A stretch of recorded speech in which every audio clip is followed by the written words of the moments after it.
Welcome to the Ancient Coin Podcast with Aaron Berk, a show about ancient coins from the viewpoint of a seasoned professional with nearly 30 years' experience.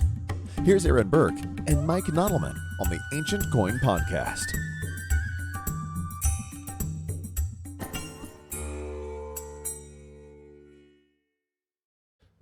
And the sound of the gong means it is once again time for another episode of the Ancient Coin Podcast with Aaron Berk. I'm Mike Nottleman.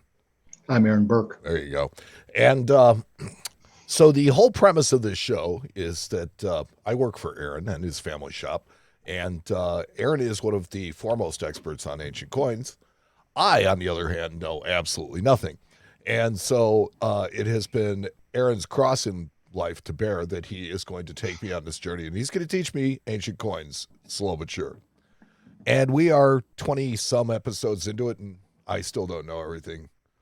Nor do I really know much, but we'll find out, and we'll have some fun. So tonight, we're going to talk about some auctions. We're going to talk about some of the stuff that's going on. We have a game to play. And, of course, we have a pearl to add to our necklace of wisdom. Bang. So, Aaron, what got your attention this week? Well, you mentioned how many episodes. We're at number 24. All right. So man. we're almost a quarter century in. We're getting there. I'll tell you what, it is actually, at least it's starting to feel more natural now. You know, it's starting to hit our stride. Right. Well, I'm going to toot our horn like we typically try not to, but it is that time of the year when Harland Berk has come out with another buyer bid sale. It's our 222nd buyer bid sale. Even though my father started in 1964, his first buyer bid sale was in 1980, was number one. So before that, he did fixed price lists. But there was a client who's still on our mailing list who called my father and said, I'd like to buy this coin, but I'm going on vacation and I'd like to offer you a little less. And so why don't I make an offer? And if I'm come back from vacation and you haven't sold it, you'll sell it to me at this price. And the buyer bid sale was born. There you go. Innovator. And that gentleman is still on our mailing list from 1980. And so... and the cease and desist order has not expired yet. No, it is not. And I have reminded him on when I've seen him at shows that he is the reason why we have a buyer bid sale. So really the way the buyer bid sale works, if you don't know, it's a fixed price list until the last day. We take offers below our asking price if you're the highest offer at the end of the sale, and we accept your offer. So if you're bidding $1, we're not going to accept it, most likely. And we don't charge a buyer's fee, which is great because that's a nice trade-off from what the auction houses are doing. Now charging... Really, it seems like the average now is going up to 22.5% and keeps going up and up and up. It is substantial. And so it is substantial. So when I started out in the business, it was 15%. That was common across the board. And now we're up to minimum 20%. There are some auction houses that will charge 15 for e-sales, but in general, they're charging 20, 22, 25%. So I believe our buyer bid sale system is a nice trade-off from those systems because people can either pay the price and get it immediately, or they can place a bid lower than our asking price and get it at their price, and they don't have to worry about adding on any premiums afterwards. As well as, yes, we don't get runaway prices, but at the same time, we are pricing things at nice retail prices based on market prices. And so that's good for consigners because there's no risk for them when you go to an auction. If you consign to an auction, you typically have to go in with low reserves to draw interest. And if for whatever reason, those pieces don't pass muster with the market or falls through the cracks, you're going to take a huge loss. But the hope is that everything's going to be a runaway price and you'll do quite well. But it's still a risk. So with our system, there are no risks. It's more kind of right down the middle and just more friendly to everybody. Right. And also Our system allows anyone to buy it at first come, first serve. And so if you're a billionaire and you can just outbid everybody in the auctions and win every single piece, then you'll always win over the smaller guy. But in our system, you can be first come, first serve and beat out that billionaire before he's able or she's able to buy that coin. So that's also an advantage to our system as well. There you go. So, so in our 222nd buyer bid sale, I picked out a few pieces that I thought were interesting. Some of these we've talked about before. The first one is lot 26. Hold on just you want to bring that up, Mike? 1 second. Give me 1 sec. No problem. Okay. Now I see what I wanted to. Thank you. All right, go ahead. Okay, so this is a coin of Zancle, and from Messana in Sicily, and this is a dram. And if you look, Mike, you see the little inner circle around the dolphin? Yes. Okay, well, the name Zancle means sickle, and the bay at Messana Zancle was shaped in the shape of a sickle. And so that's part of the bay right there, or the port, I should say, right there. You see it's in the shape of a sickle with a dolphin. Yeah, I was going to say is that a dolphin, within. but yes. So, but the outer shape, that's the outer bay right there, what's in the shape of a sickle. So it's almost like an architectural or almost like a port of Ostia type of situation where it's actually showing part of the port there. And then on the reverse, you have a kunkel shell inside of an incuse. So this is pedigree back to 1966 when it showed up in Munza Medallion. So it's got a very cool pedigree pre-1970, which we'll talk about later. And a very cool early issue of Coins of Messana. Yeah, the detail on this is really nice. I understand what the whole geographical representation, and then the dolphin's kind of cool too. So you said that the shell was in an incuse. Well, there's an incuse design. See, it's okay. kind of like cross-hatched. Sure. And it's in the center of it, but it is proud of the rest of the coin. Okay. Yeah, it's kind of like a tic-tac-toe symbol. Yeah. on a diagonal, I guess. So kind of cool. So I mean, we have this priced at 12.5, so that's the buy price. So we're going to take either the buy price or below that. And I've bought these coins for as much as $25,000, $30,000, a little bit better quality, but still for the type of coin it is and the pedigree it has, it's well priced and in the range for something, in my opinion, relatively reasonable. So under whose authority was this minted? The city. So this is just a city issue from Zancle. Yeah, so most Greek coins were issued by the cities. Okay. And it's the Romans or the Roman coins that were issued by the emperors. Correct. Okay. Correct. Sometimes you have kings during the Greek periods, but in general, that's not the case here. Right. It's a lot of city-states and things like that. Correct. So if we go to the next coin, that's lot number 157. That's the Faustus Cornelius Sulla Denarius, which is a mouthful. And so this is basically a Roman Republican coin going into the imperatorial period. He was actually a descendant of Sulla, and he eventually, he was a Roman senator. He eventually married Pompeia, who was the daughter of Pompey the Great. And then he went on expeditions with Pompey in Asian campaigns and things like this. And so he was kind of brought up by Pompey in that regard, taken under his wing. And later during the civil wars between Pompey and Julius Caesar, he obviously fought for Pompey, lost, and was later assassinated by Julius Caesar supporters. Seems to happen a lot back then. It did.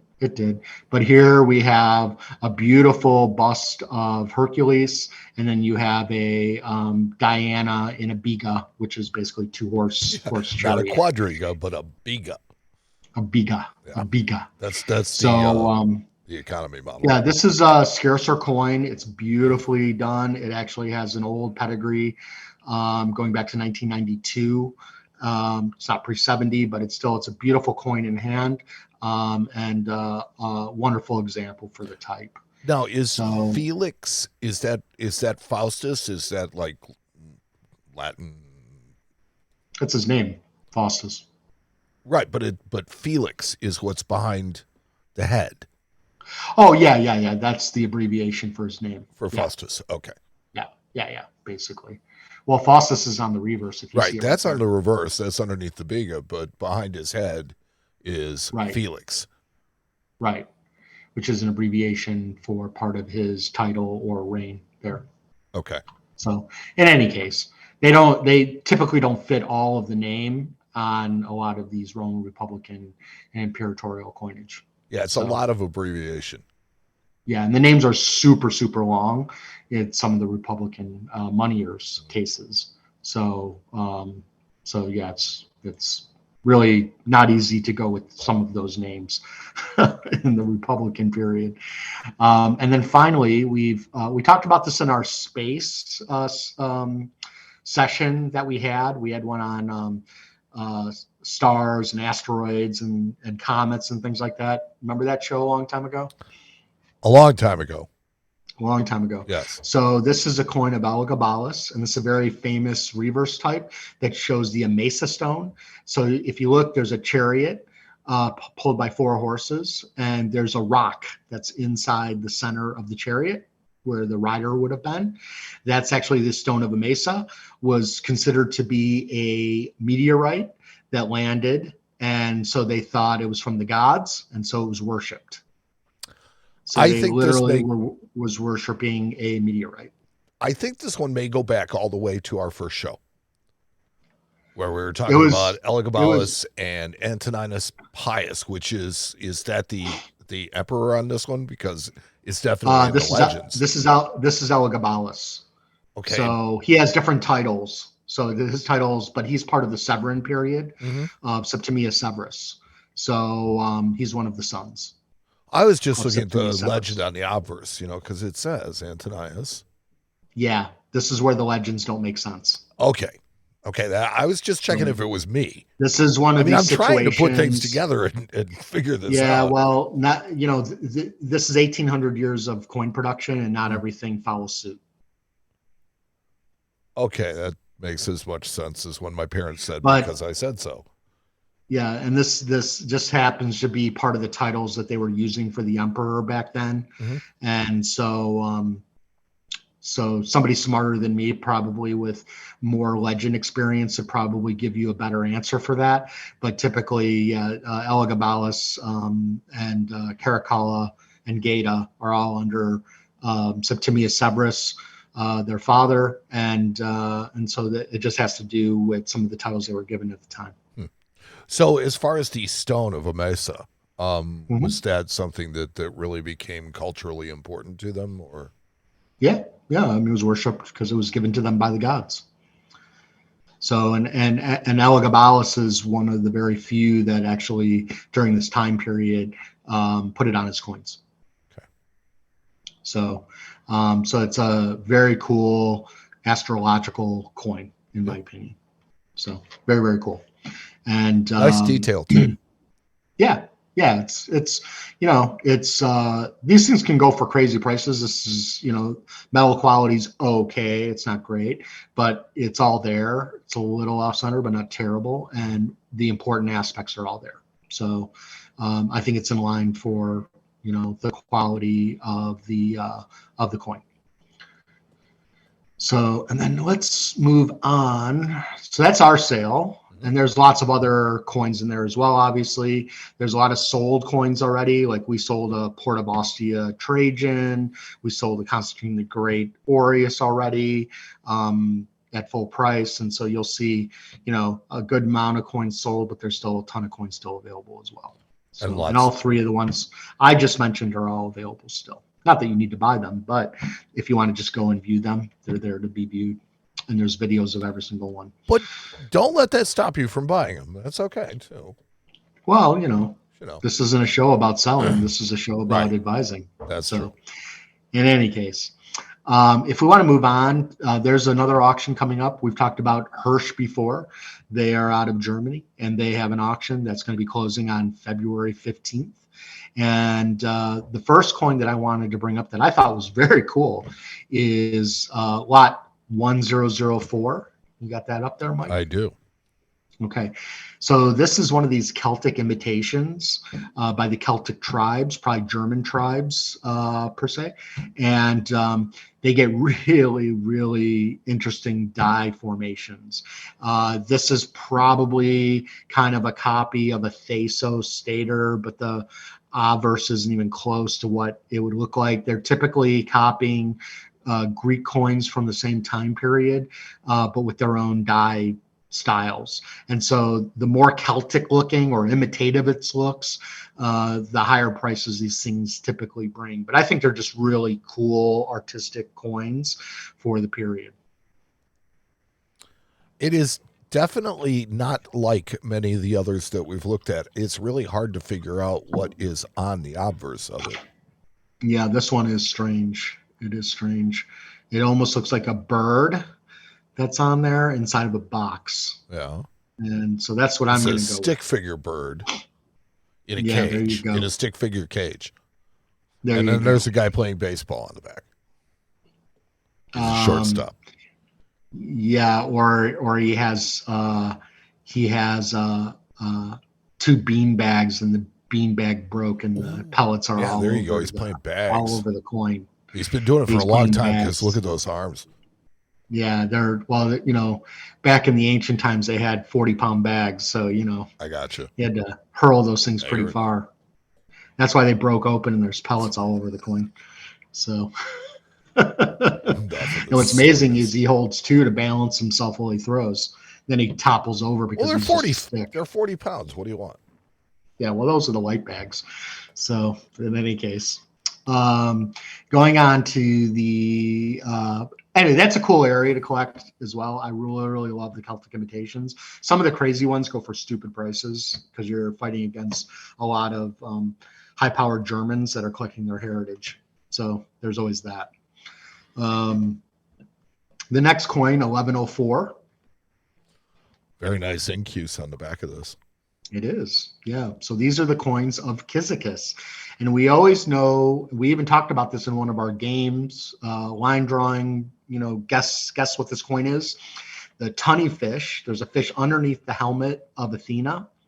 So if you look, there's looks like a fish underneath the head on the obverse. Do you see that? Let me zoom in on it a little bit. Okay.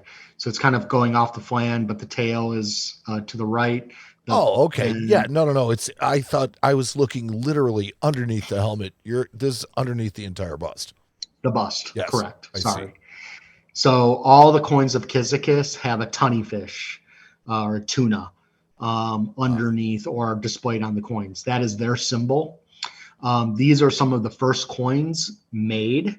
So these are generally all made of Electrum, which is a gold-silver mix. They were alloyed or debased. They debased their gold by putting silver in them, not copper, but silver.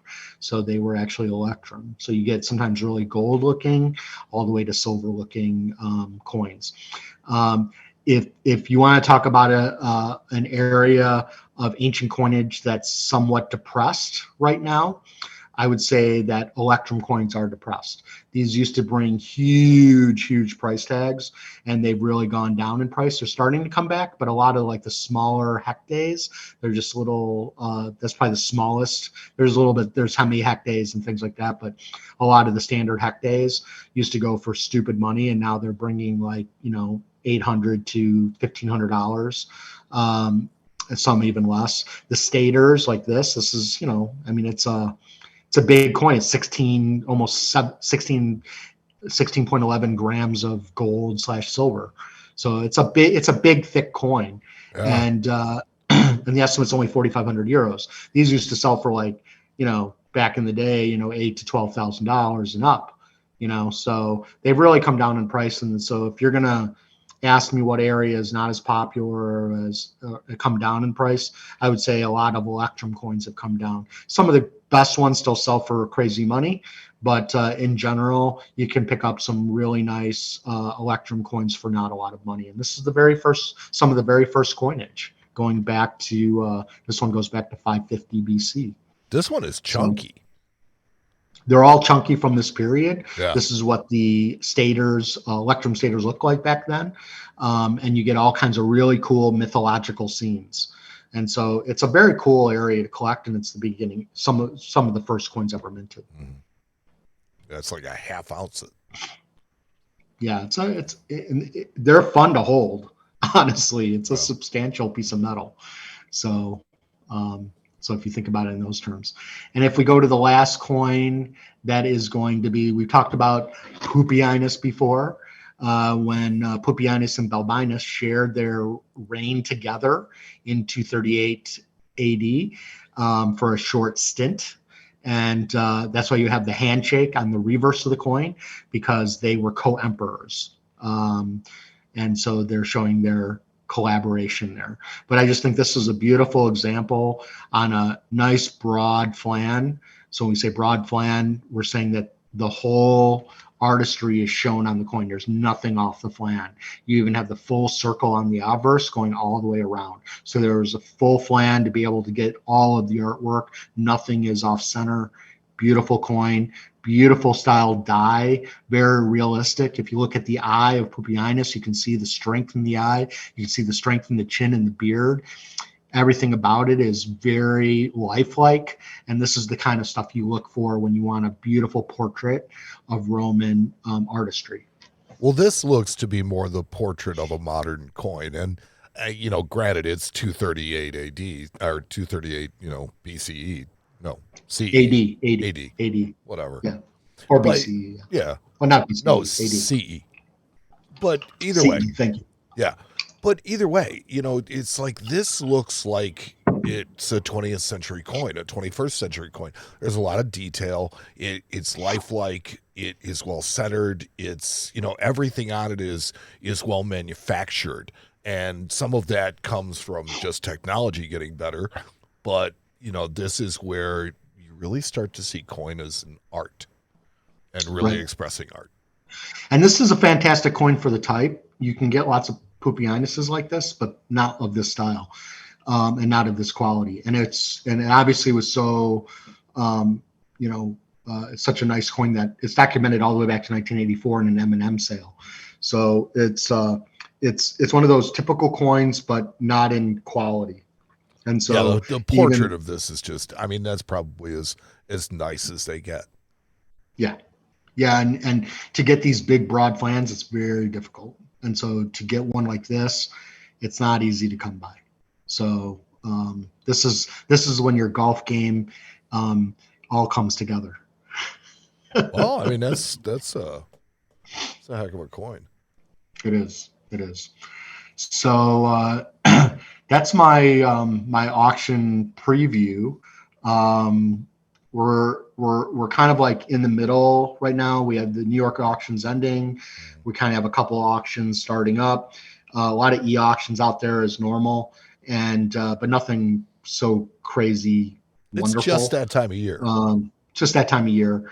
And but the auctions are going to start back up in March.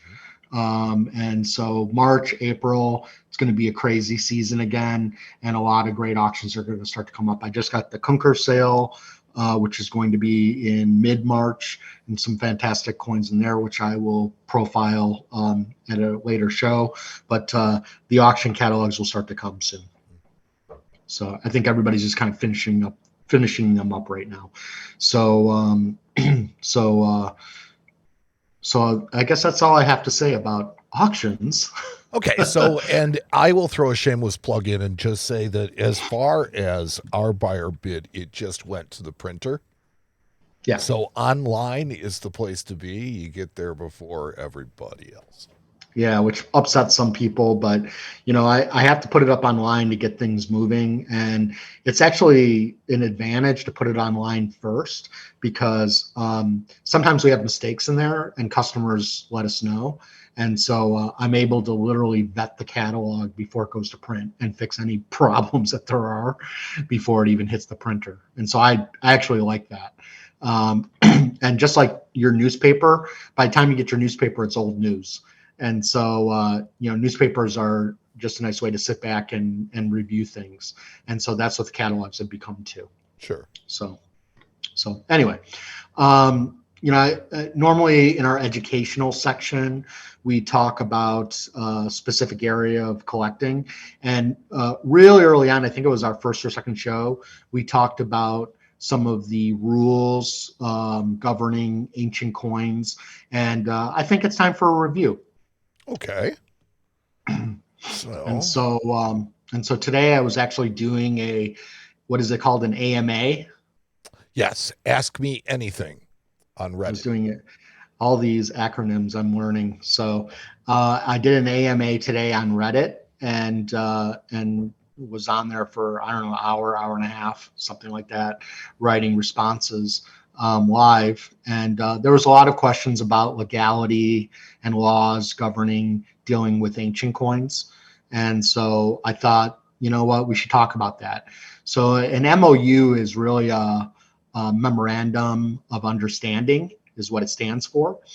One of the very first treaties put in by the UNESCO Treaty of 1970 was to keep museums and institutions and looters from looting sites. And it just meant that museums and institutions couldn't get anything donated to them or buy any material that wasn't pedigree before 1970. And so really between 1970 and I would say the year 2000, things kind of stayed the way they were. There was a black market probably still going on, but there wasn't a whole lot of care being taken from governments. It was really just that UNESCO treaty was really for the institutions and the museums, but it had nothing to do with collectors. And just to be clear, there are no laws on the United States books that says you can't own ancient coins. It's really, and we've talked about this on the show before, it's really what can move in and out of territories easily. In source countries, it's illegal. They have laws that says it's illegal to own items that come out of the ground there. But when it comes to the United States, there are no laws that state you can't own anything. Now, you can't own something that was known to be looted. So if you know it was looted, that's illegal, right? Because then you have inside knowledge. Right. You have inside knowledge to state that. I can tell you there's a lot of material that's in the United States already. My dad's been dealing in ancient coins since 1964. He's been bringing coins over from Europe since 1964 and selling to people all over the United States, well, all over the world, but mostly in the United States. He's not the only one. So there is a lot of coins here. And there's a lot of sellers that were selling hordes of coins back in the 70s. Thousands and thousands, tens of thousands of coins that spread all over the United States. And if a coin was under $30, most people didn't list those things. And most people didn't care. So it was cheap items. And so they didn't keep their receipts typically. And so you're not going to find a pedigree for a coin under $100. It's going to be very, very, very difficult. And so it's going to have to have been something that was worthy of either being listed in a catalog or really wanting to keep a receipt. Or somebody kept a receipt from the 1970s. Now, we had this amazing time capsule, which we mentioned on the show a while ago. Mike actually was responsible for buying basically an entire suitcase of coins going back to the early 20th century. And the guy kept all his original flips from the most famous coin dealers of the 15 It was through amazing. 1920s. Yeah. And so we literally had $40 coins that we could go back and research and find when those catalogs came up. But that's unheard of. That generally doesn't happen. Yeah, no. So, so again, going up to the year 2000, the Italian restriction was the very last thing that President Clinton signed before he left office. It had to do with antiquities. Coins themselves ancient coins were left off of the original MOU, the Italian MOU in 2000. It had to do with antiquities only. And why? Because ancient coins they were mass produced, they were meant to travel. It's very difficult to say what country owns an ancient coin. For instance, if a coin during the Roman period was minted in Spain and found in England, who owns it? Is it England because that's where it was found? Is it Spain because that's where it was minted? Or is it Italy because they owned the world at the time? So this, and coins were produced as a means to transfer wealth. And so it's just like if you find a dollar bill in Saudi Arabia, does that mean that the United States owns it? Or does that mean that the United States backs it? And so my feeling is that the United States backs it. That's why US dollars are used all over the world, because our government is strong and our economy is strong. And so people want to have our currency. Well, same thing in the ancient world. You wanted to have strong currency of full silver or gold from specific cities that were known to be good sellers of full metal coins.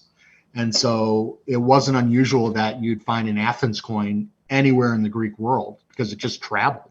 Does that mean that Athens gets all the coins, or does that mean Turkey should get all the coins because that's where a lot of the coins are found? So again, very difficult to decide who owns it. But with antiquities, it's a little bit different because most antiquities, even though some did travel, but you can't distinguish between a base and a structure of a building. Yeah, right? it's going to be harder to make that argument for an antiquity or for a structure than it is for a coin. The coin was actually made to pay an army, to get them to go someplace, to be taken someplace, whereas the antiquity is there for the aesthetics, for the art, for the emperor themselves. Correct. And so so this has always been the argument of those who are fighting these MOUs.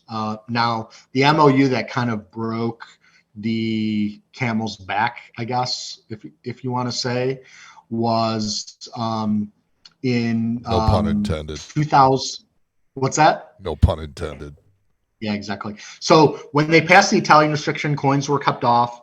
It just had to do with South Italian vases and even Attic vases and Corinthian vases, even though Attic and Corinthia is not South Italy, but they know a lot of that stuff is found there. And so they put that on the restriction, even though it has nothing to do with their heritage, essentially. It's a grab. So it's a grab. Exactly. So in 2007, Cyprus came up with an MOU, for their MOU. And at the time, so the way that these MOUs work is that there's a committee called CPAC. And CPAC is made up of some of the trade. It's made up of archaeologists and other important people that are, on this committee. And then it's open to public debate. So a country asks for an MOU to put something on a restriction. And then the CPAC will open it up to discussion and to public forum. We've asked people to write letters and things like that, for and against. And so then the committee will write its report, and then they give that to the State Department. And the State Department then puts into law what we as Americans can bring into this country. It has to do with how customs defines what we can bring into this country. So if something's put on a restriction, then it's to customs to decide what it's going to let in and not let in based on the pedigree at that point and how that works out with the MOU. right? So if it's something that's pre-1970 or pre-MOU, then it should be able to come in no problem because it has the right to come in. It has that passport, essentially, a pedigree to be able to bring it in. Well, in 2007, my understanding is that coins were supposed to be left off, that CPAC actually stated antiquities would be put on, but coins would be kept off. And then somebody very hard in the so most of CPAC got stacked with archaeologists that were against collecting. So it was kind of hard to win the battle as dealers and collectors and museum people. Well, it was mostly museum people and archaeologists that were against us. And so, but anyway, they wrote the restriction to the State Department to keep coins off. The State Department put coins back on, even though CPAC didn't write it for that. So they basically changed the rules without. As typical, the lawyers didn't understand the nuance, and so they messed things up. Well, there was a very well-connected archaeologist activist that was behind the scenes, and they pushed this through.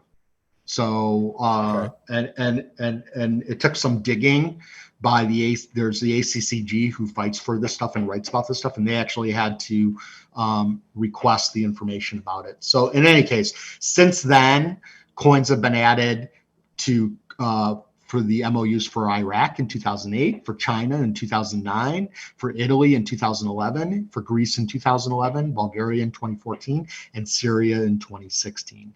And so when it came to Italy, it had to do with early Republican coins, all the way up to around close to imperatorial, because it had to do with before the expansion of the Roman Empire. So coins that would have probably stayed in Italy at the time, which we know is not true because there's Republican coins found in other countries besides Italy. So they were being traded then too. So, but whatever. So, but they didn't leave through the other means. Right. And so these MOUs, they come up every 5 years. So even though the Italian restriction originally came up in 2000, you can see when it came back up in 2011, they added coins. So they opened the door in 2007, and then they continue to open up these doors for coins. So it's sad because there's a big argument for and against. People are always worried about buying looted material, right? Well, and having sites disturbed, and we, as a dealer, I care about that too. But I can tell you that as far as coins go, gold and silver are generally found on trade routes. This is proven. They're not found on sites. Occasionally you'll find a hoard on a site, but it's very unusual. You didn't bury your coins at your house. You went out into a field somewhere and buried them, or they traveled with the military and they buried them somewhere. So they weren't in typical places for the most part. I know people who have done digs on sites, they find crappy bronze coins because that's what the general public used. Okay. So most of the gold and silver, these hoards, are found on trade routes. So they're not disturbing any archaeological sites per se. So, and this is generally the coin's only business of being there was literally to get the people there and to be used in commerce. It is correct. It has nothing to do with cultural appropriation or anything like that. Correct. And and I have an argument which a lot of people don't like because I'm a dealer, so of course people hate it.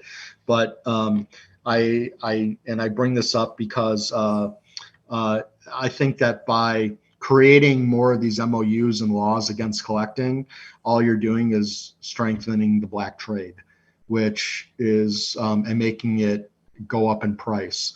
Because what's happened is that anything that's pre-1970 that has a pedigree, you can add 20 to 30% to the normal retail price and higher. And so you get the ultra wealthy who say, well, I only want to buy pedigreed ancient coins, and they can afford to do it. So now you get the upper 5% of the market going crazy in auction for heavily pedigreed the coins. Price of the entire market up. And the price goes way up. That drives the entire market. And the smugglers in these source countries, everything's transparent. They have coin archives. They have AC search. They see all the prices. Right. So they see something go for, a huge price tag. They don't care. They're going to sell it anyway. All it's doing is making the black trade worse. And so these rules and regulations that archaeologists and other people think that are saving the industry, they're actually hurting the industry. They're hurting cultural property even more. And Well, if they would legalize, I'm sorry. They have to understand that there is a difference between a cultural artifact and a geological artifact. I mean, that's just, there's a reason for stuff being there, and then there's stuff that just happened to be there.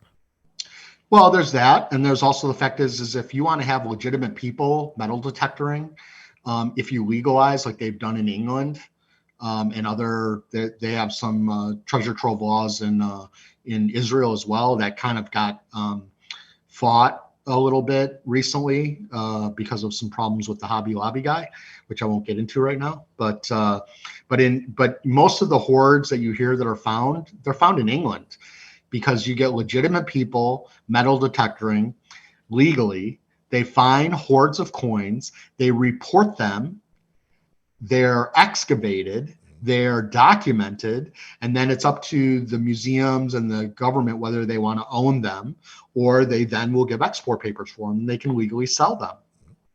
And so if you really, I would consider historical value within the ground for some of these source countries. It's a natural resource.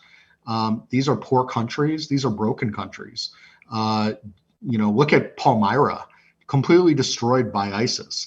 And you think any of that stuff that they were digging for came to the West? No, it didn't. It went to other Arab countries who don't care that and are happy to support ISIS. The West didn't support ISIS, but the archaeologists in the United States will say, well, by buying ancient coins, you're supporting terrorism. It's such BS, because I can tell you that, the fact is that a lot of the stuff that is found are found by people who have been doing this for a lot longer than anybody can imagine, and they're not tied to terrorist organizations. So there'll always be somebody on, somewhere who's going to argue this with me. But guess what, guys? If you legalize it, you kill it all, and the governments make money. And most of what they find is not national treasures. And the best stuff should go to the museums within those countries for them to decide. Everything's documented. We have 7,000, 8,000 books in our library. We have books going back to the 1920s and 30s where the diggers, the dealers, the museum curators, they all work together. All of the hoard information is documented. None of the hoard information is being documented right now because everybody is afraid. And nobody wants to record anything because they're all afraid. And long term, that's bad. And it's really bad. Yeah. And so instead of creating, and all of this happened when they started creating all these MOUs and laws. And so if some of these archaeologists would realize that you're better off trying to legalize in some, and maybe it's not possible to legalize in some of these areas because the countries are so corrupt. It's been known that in Bulgaria and Greek, in some of the Greek countries, in Greece and other cities in Greece, where things were stolen out of the museums by the museum people.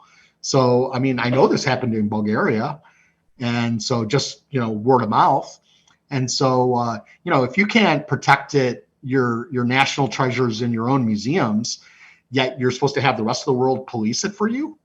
It's kind of sad. So I guess it's I get heated about this because I don't understand why they just don't try to figure out how to legalize it and take the resources to be able to pay for better digs, to have legitimate people doing the work for you, and for and hopefully more sites that are documented. And even if, coins that are found on trade routes, there's no reason why those can't be documented so we know where coins were flowing and where they were moving to and how trade routes were working.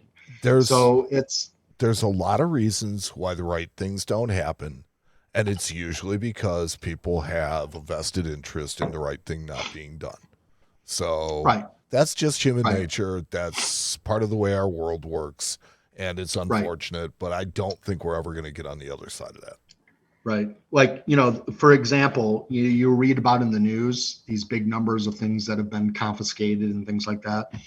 I can tell you from working with the FBI, they pump up all the numbers. They're never exactly what they say they are, number one. Number two is, I forget the guy's name, but there's a billionaire collector, Steinhardt. So Steinhardt is one of the biggest collectors of antiquities in the world, okay? And he's in his mid 80s, I think now. He was dealing with a lot of smugglers back in the day before anybody cared, right? And so he literally has thousands and thousands of pieces. And he literally, he got busted by, the New York state's attorney. They went in, they went through his entire collection, and he had to give back a number of pieces that were at the Met, at his home. It was something like, they said it was $70 million worth of antiquities, right? Wow. Several hundred pieces or something like that. But what they don't talk about is the fact that this guy has Monets worth $70 million. It's a drop in the bucket for this guy. And he has thousands of antiquities, not hundreds, thousands. And so they just went through and vetted his entire collection and gave back all the problem pieces to the source countries. That means if this guy decides did him a favor. He did him a favor. If he decides to dump all of his antiquities onto the market, none of the source countries could say anything. Right, because they've all been vetted now. He would basically break the market. That's insane. So, so what you hear is, oh, this very wealthy billionaire had to give back $70-some million worth of antiquities. What they don't tell you is, oh, they just vetted his whole collection and now he has thousands of pieces that are legal. Yeah. So, and are more valuable than they were before they did it. Exactly. Yeah. So there's always two stories to everything. So you have to read between the lines sometimes and understand what's going on. And so, most of what we deal in at Harland Berk is they're not national treasures. I don't have to go to Europe as much and buy anymore. There's so much here in the United States that I can acquire, especially antiquity wise. I hardly ever buy antiquities overseas anymore. It's just mostly old collections that we sold or collections that are here because I don't need to have the headache. Well, the imports are a headache. Sometimes they are. Yeah, sometimes they are. But you do everything above board and you do it all legal and you don't have any problems, right? So I just bought some Egyptian antiquities for a collector in Gorny Mosh, and we bought them in December and they just got delivered today because they had to wait for proper export papers out of Germany. Then it had to be brought in the United States, and I had to clear it with customs, and then I finally got it.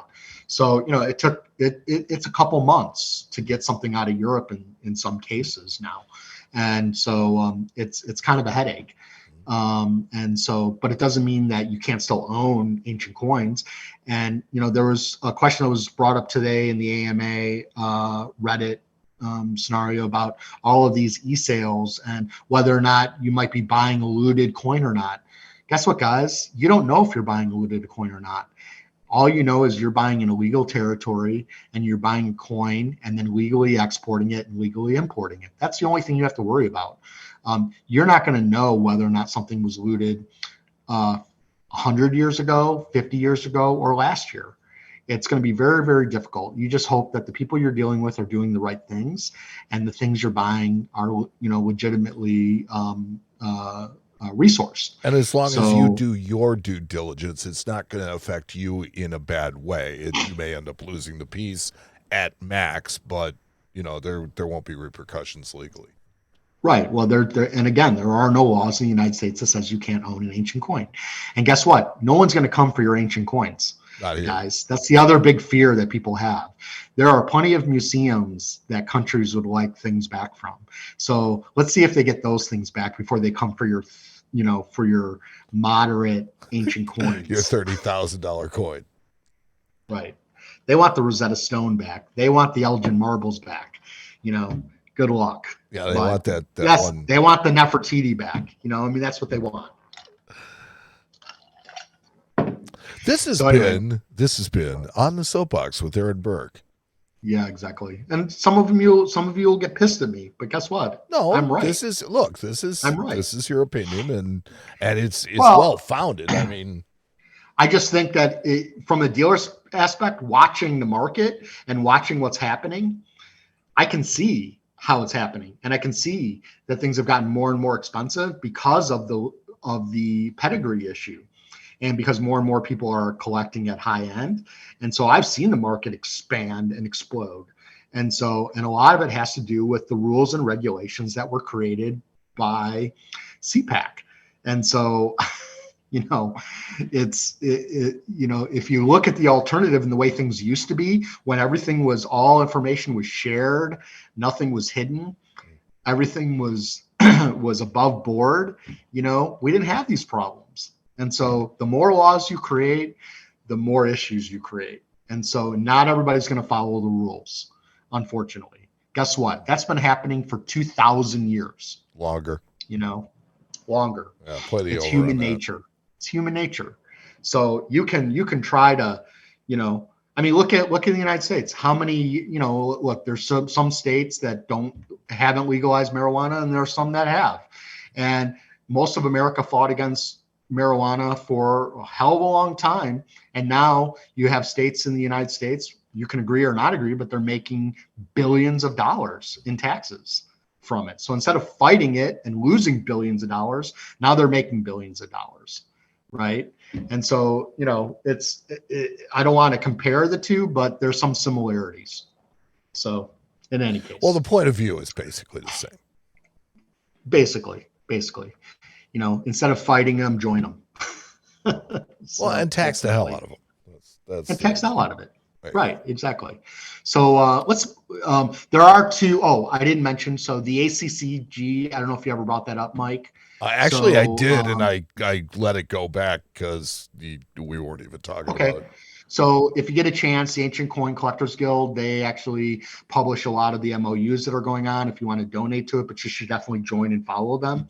And there's also a great article written by Peter Tampa, who's the lawyer who fights a lot of these restrictions in Washington, D.C. And he wrote a great article in Coin Week in 2021. So it's worth reading if you want more information. But those are two things that if you want to learn more, those are great resources. Absolutely. So if you want to move to our game, Mike. Yes, I do. I want to play a game because so we're going to go. Now let's go light. Because we didn't play a game last week. And Ancient Mike, coin guessing game, or how many coins can Mike get wrong? There we go. All right, so let's go to slide one, right? Mike. All right, let me make sure I get this on the screen. All right, there we go. The ancient coin guessing game. Slide number 1. Here we go. So I don't really expect you to necessarily name the person or city that this could be, but really the type of coinage it is. Well, this is Rome. There is a quadriga on the back. Correct. It is Zeus on the front. Or Jupiter. Okay, Jupiter, same. But I think that's as far as I'm going to get. It's Roman and silver. And so this is during the tetradrachm? This is a Denarius. Denarius. And it is during the Roman Republican period. And this edge is called the serrated edge. Okay. And so you will find some serrated edge in some of the Greek bronze period, but in silver mainly, you'll get it just in the Roman Republic. So if you see that serrated edge on a Roman coin or a coin that says Rome on the reverse, it's Roman Republican period. This is most likely an anonymous moneyer at the time. But that serrated edge is a dead giveaway for Republican silver. Yeah, because that is a decorative edge. That is not flan.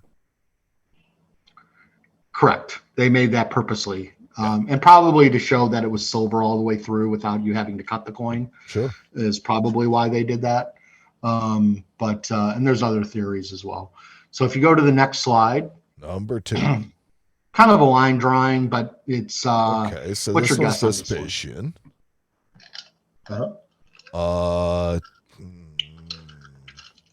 What does the reverse symbolize? It's the palm tree is the place, right? And I just can't remember though. I want to say like The IBD-CAP kind of gives it away a little bit. It's abbreviated, but don't know. Judea Capta. Okay. So if you look, there's a figure there in mourning under the tree. This is Vespasian showing that he conquered the Jews. Okay. So the palm tree represents Judea and the captive Judea Capta. So do I get like half a point for that one? Sure, why not? Well, I got We the can go with that. Vespasian part. Well, it's spelled right there. Okay. I was going to say Pretty- that actually pretty good, surprised though. you. So go to the next slide. This one's got the Jewish kid on it. It does have the Jewish kid. All right. So this is Byzantine. That's Correct. the giveaway. This is gold. And Correct. We've talked about this coin before. Really? Yeah. I can't make out the legends though. Well, the portraiture really gives it away. So this particular coin image is the very first coin with Christ on it. So this is Constantine. This is Justinian II. Man. Justinian So II if you was remember, the first. He was if you the remember, first Christian emperor. right? He was the first emperor on his deathbed to take Christianity. But if you remember, he was just using the Cairo symbol at the time, the initials That's of right. Christ. It took all the way up until Justinian II before they put the first portrait of Christ on the coin. So this particular issue is the first portrait of Christ, and we always know that's the first portrait of Christ, and it's always under Justinian II. Okay. Okay. So if we go to the Number next coin, 4. what do you think? Let's see.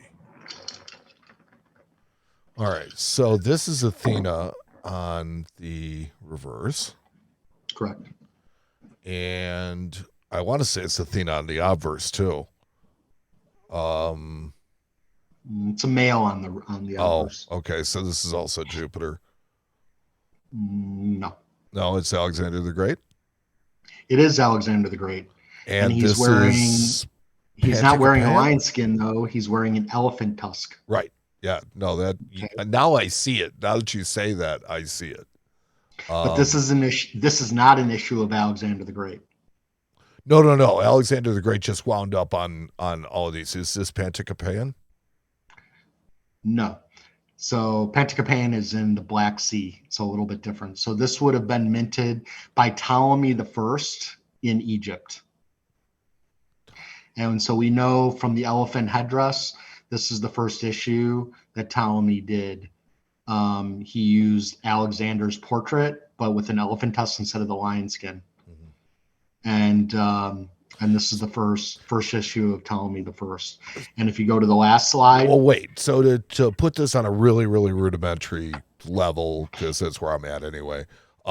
So when you see the elephant skin, it's with Alexander, Alexander, right? With Alexander, then that's always going to be Ptolemy I. Ptolemy the First. And then when it has the lion skin on it, It's Alexander. that's Alexander himself. Right. All right. And you can have lifetime and not lifetime. Now there are figures with elephant skin that are issued under Bactria, but don't have portraits of Alexander. It's the king under Okay. Bactria that has the elephant headdress. But with the elephant headdress with Alexander, it's always Ptolemy I. And last Okay. but not least,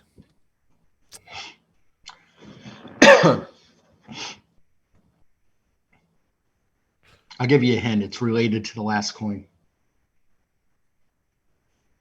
that we just did. great. So this one is an eagle, and the eagle is Egypt, It can be. but not in this case because of what you just Yes, said. yes, in this case, Oh, okay. but not always in this case. Is this Ptolemy? Yep. Yay! Bing, bing, bing, bing. As I said, it's related. Maybe 24 episodes in, I am learning something. So, so this is a portrait of Ptolemy the First. So you have to remember that Ptolemy the First was one of the generals of Alexander the Great. And after Alexander's death in 323 BC, his generals kind of carved up the ancient world and took different provinces. Ptolemy the First took Egypt, and that's where he was issuing that headdress of elephant headdress as one of his first issues, and he was also issuing these portrait coins of himself. And the Ptolemies reigned all the way till Cleopatra the famous Cleopatra.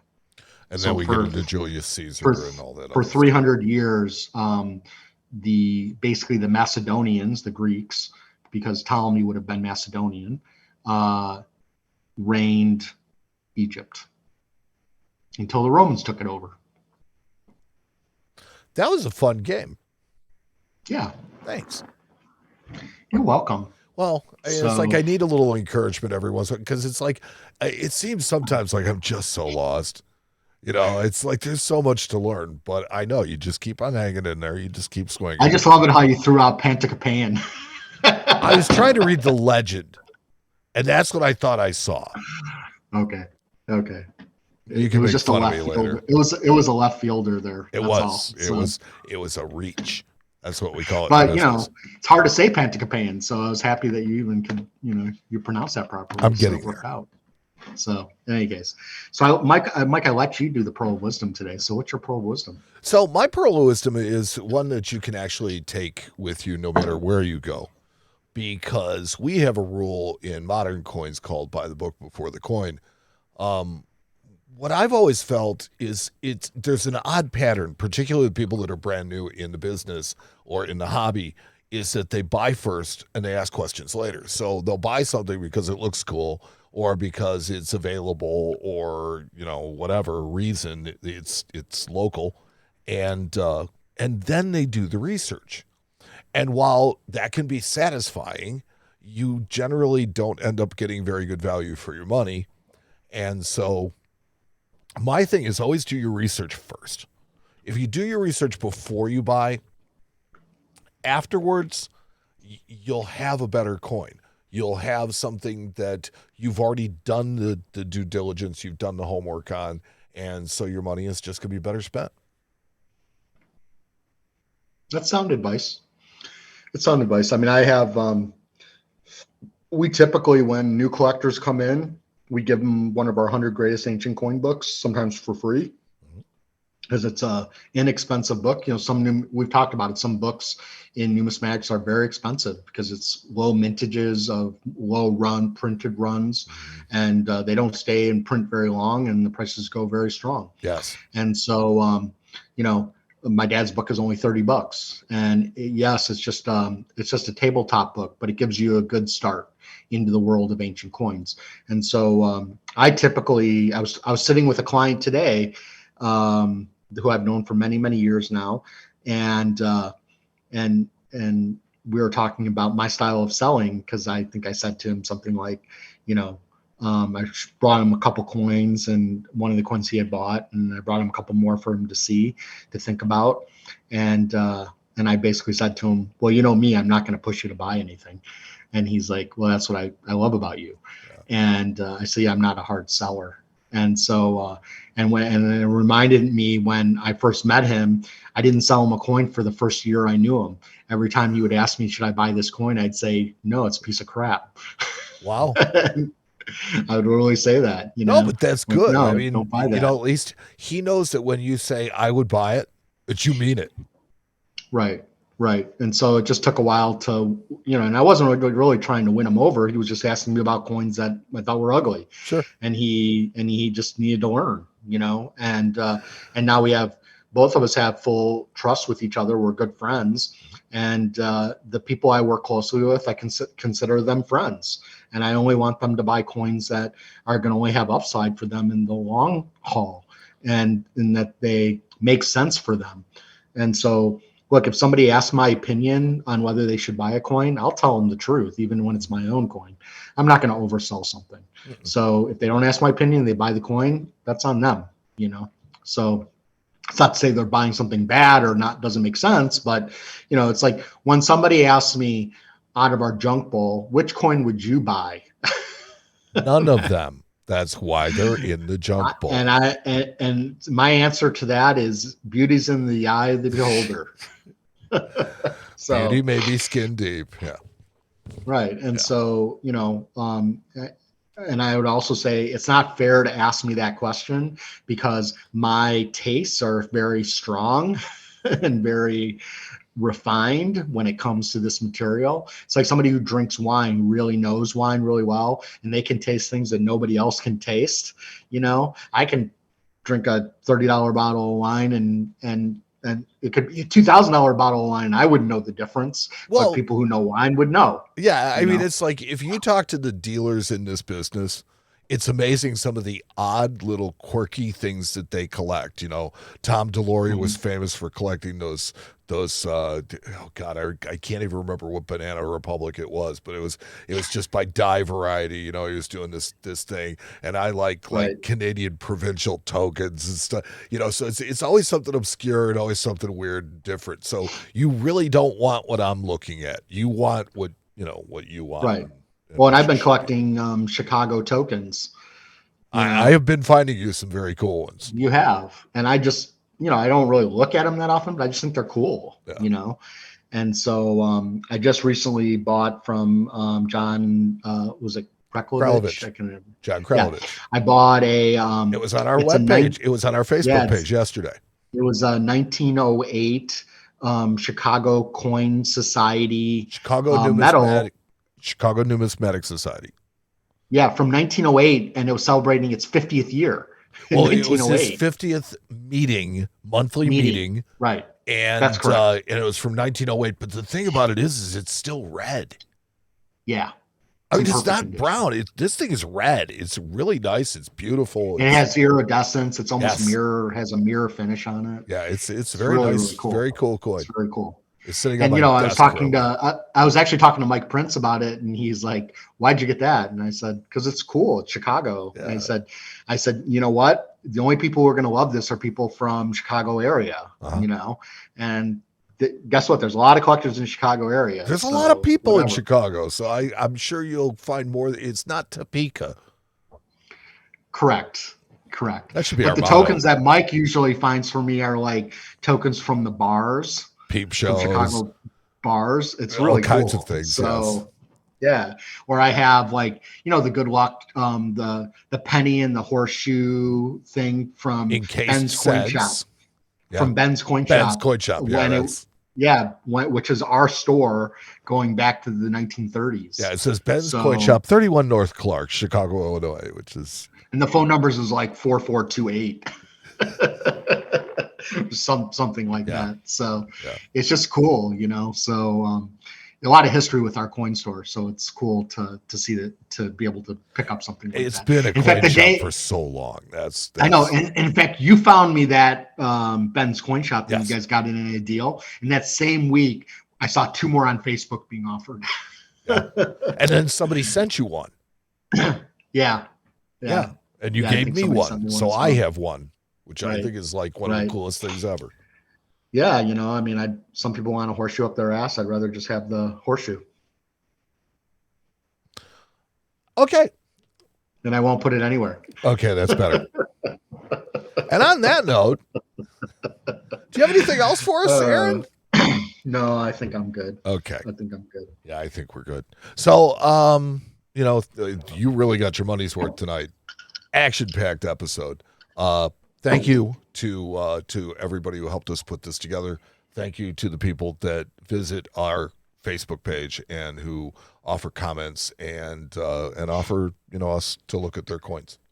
And please follow us on YouTube. So we like to get our follows up. Aaron Berk is what you follow on YouTube. I think I'm up to 960 followers on YouTube. So let's get it over 1,000. That'd be really cool. Yeah. Let's get it over 5,000. We'll give something away. Yeah, well, we can do that. I'll give away my horseshoe. Okay. So thank you to everybody who listened for the Ancient Coin Podcast. Thanks for listening. We'll talk to you next time. Thanks, guys. Appreciate it. Take care.